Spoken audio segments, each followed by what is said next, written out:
Muhammad Batas Syarif Halili, MPDI, selaku dosen mata kuliah Etika Politik Pendidikan. Perkenalkan, nama saya Rohmatul Izzah, semester 5 dari Prodi Pendidikan Agama Islam.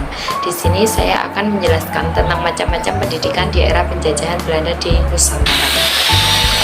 Jadi pada masa penjelajahan Belanda di Nusantara ini, berbagai lembaga pendidikan didirikan dengan tujuan yang berbeda-beda, mulai dari pendidikan dasar hingga pendidikan yang tinggi. Sistem pendidikan yang diterapkan Belanda ini pada waktu itu tidak hanya berfungsi untuk memenuhi kebutuhan kolonial, tetapi juga berkontribusi dalam mencetak generasi terdidik yang kemudian menjadi pelopor gerakan nasional.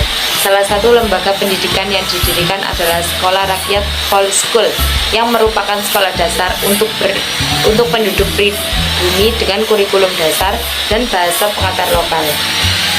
Sekolah ini juga menjadi bagian dari sistem pendidikan ganda, di mana sebagian besar sekolah menggunakan bahasa Belanda untuk pengajaran, sementara yang lainnya menggunakan bahasa yang lokal.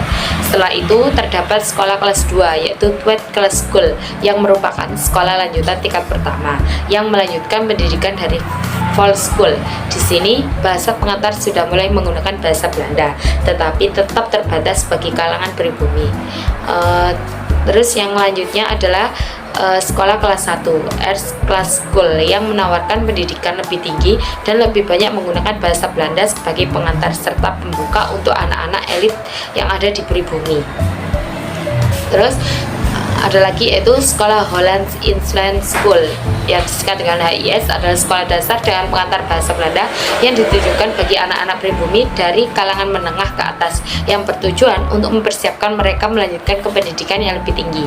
Selanjutnya ada Meer Like Onderwijs, atau yang disingkat dengan MULO, yang setara dengan sekolah menengah pertama yang menawarkan pendidikan lebih mendalam dan juga menggunakan bahasa Belanda.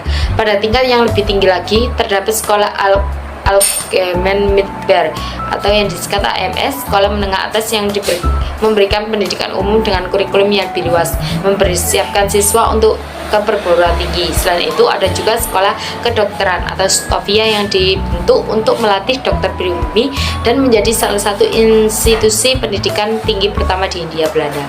Jadi selain sekolah-sekolah yang didirikan oleh Belanda, muncul juga sekolah Adabiyah, yang merupakan sekolah Islam modern pertama di Indonesia. Sekolah ini didirikan sebagai reaksi terhadap sistem pendidikan kolonial dan menggabungkan pendidikan agama dengan pendidikan umum. Jadi secara keseluruhan, sistem pendidikan yang dibangun Belanda mencerminkan adanya stratifikasi sosial yang sangat jelas, di mana pendidikan berkualitas tinggi hanya bersedia bagi kalangan elit atau keturunan Eropa, sementara pendidikan bagi rakyat biasa lebih terbatas pada keterampilan dasar dan pengetahuan dasar. Sekian dari saya. Wassalamualaikum warahmatullahi wabarakatuh. Hope you do. Hey, come on. La la la la la la la la.